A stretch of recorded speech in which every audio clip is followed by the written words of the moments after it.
Kita masuk pada dasar hukum pelaporan kinerja pemerintah. Pelaporan kinerja diatur oleh beberapa regulasi penting, antara lain yang pertama, UU Nomor 17 Tahun 2003 tentang Keuangan Negara, yang kedua, Peraturan Pemerintah Nomor 8 Tahun 2006 tentang pelaporan keuangan dan kinerja instansi pemerintah, yang ketiga, Permenpan RB Nomor 53 Tahun 2014 tentang petunjuk teknis penyusunan laporan kinerja instansi pemerintah atau LAKIP, dan yang keempat, Sistem Akuntabilitas Kinerja Instansi Pemerintah atau SAKIP sebagai sistem pelaporan kinerja yang komprehensif.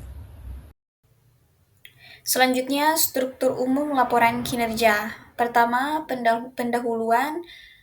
Di dalamnya termasuk latar belakang, dasar hukum, dan maksud pelaporan. Kedua, perencanaan kinerja, yaitu menjalankan visi, misi, tujuan, sasaran strategis, dan indikator kinerja utama instansi. Ketiga, pengukuran dan analisis kinerja, yaitu menampilkan data capaian kinerja terhadap target dan disertai dengan analisis penyebab keberhasilan atau kegagalan.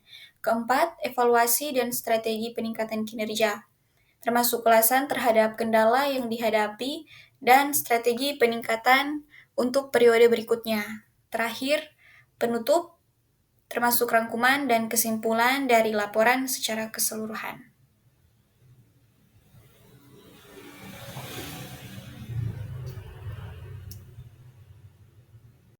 Jenis laporan kinerja pemerintah pusat dan daerah.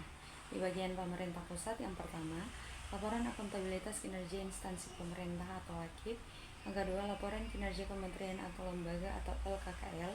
Yang ketiga, evaluasi kinerja oleh Kementerian PAN RB. Yang kedua, di bagian pemerintah daerah, yang pertama, laporan kinerja pemerintah daerah atau LKJIP. Yang kedua, disusun oleh SKPD dan dikompilasi oleh kepala daerah. Yang ketiga, dinilai melalui SAKIP daerah. Informasi yang harus ada dalam pelaporan kinerja yang baik. Yang pertama, tujuan dan sasaran strategis instansi. Yang kedua, indikator kinerja utama dan indikator kinerja kegiatan. Yang ketiga, target kinerja dan realisasi capaian. Yang keempat, analisis terhadap pencapaian kinerja, termasuk faktor pendukung dan penghambat. Dan yang terakhir, rencana tindak lanjut untuk peningkatan kinerja di masa mendatang.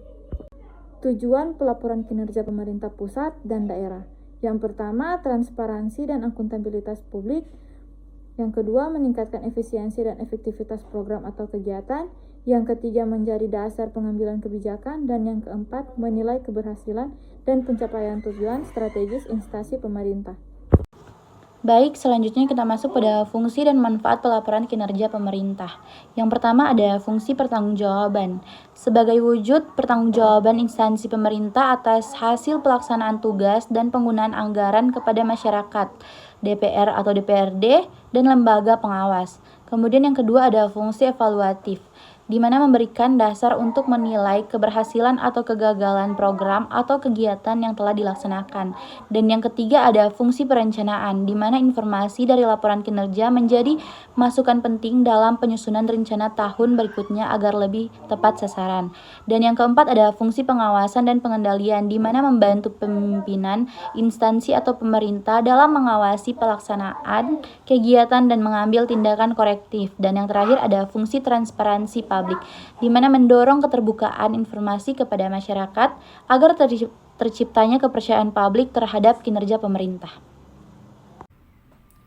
Tantangan dalam pelaporan kinerja pemerintah, pusat, dan daerah.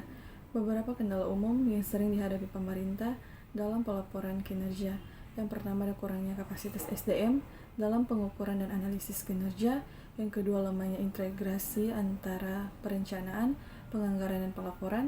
Yang ketiga, indikator kinerja yang belum menggambarkan hasil secara utuh atau output versus outcome. Dan yang keempat, pelaporan bersifat formalitas belum digunakan sebagai alat pengambilan keputusan.